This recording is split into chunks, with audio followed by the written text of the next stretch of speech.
Flisni.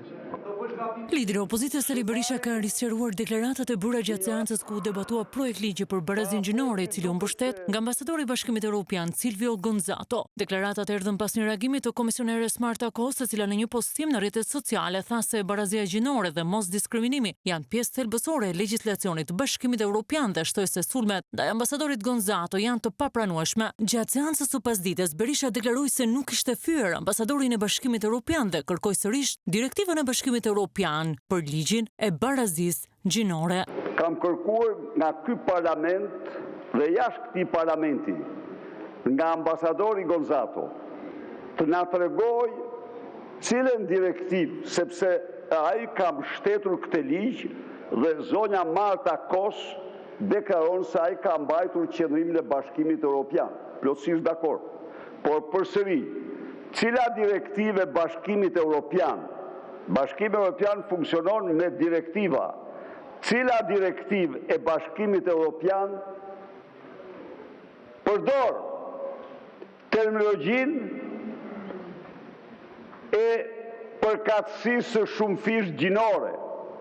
Nga ana tjetër, socialistët, duke nisur që nga kryeministri Rama u përpoqën ta keq përdorin debatin si sulm ndaj ambasadorit dhe Bashkimit Evropian, duke keq interpretuar deklaratat e Berishës. Zoti kryetari i Kuvendit ju informoj që jemi drejtuar Komisionit Etikës pikërisht për të kërkuar përjashtimin për 30 ditë të deputetit Sali Berisha. Sulmi ndaj ambasadorit nuk mbron asnjë vlerë. Dhe ne të dy nuk mundet të imponojmë bindjet tona me ligj.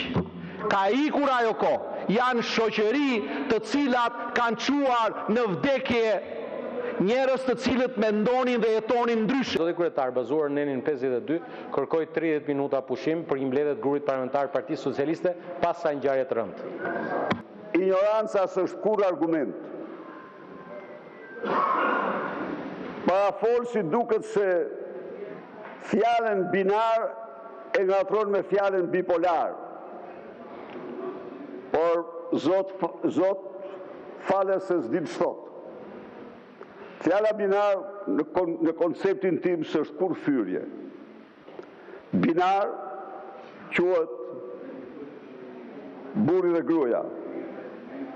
Gjini binare do të thot mashkull dhe femër. Dhe ata që thonë se dhe ti që ngrihesh e thua se kjo është fyrje, duhet të ndjehesh keq me veten tënde. Dy fishtësia dhe shumë fishtësia që ta mësoni ju është binaritet, multibinaritet. Shkoj pyet e kryetarin tënd të shpjegoj se ç'është bipolariteti.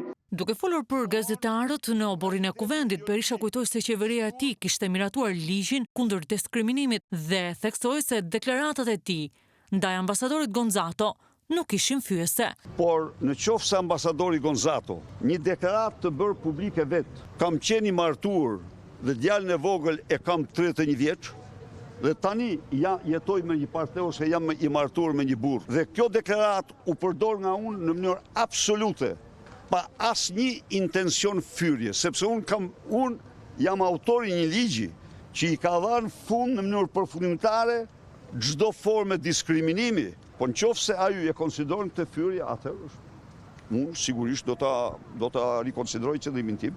I kërkoj të falur, s'kam asnjë hezitim. Nga ana tjetër, deputeti demokrat Belind Kolliçi thënë se ky ishte një inskenim i Partisë Socialiste që synon miratimin pa debat të këtij projekt ligji. Është një inskenim i organizuar qoftë nga ministri Gogu apo qoftë nga Tauland Balla, do të shikoni justifikimet pa numërta për të kaluar seancën direkte në votim.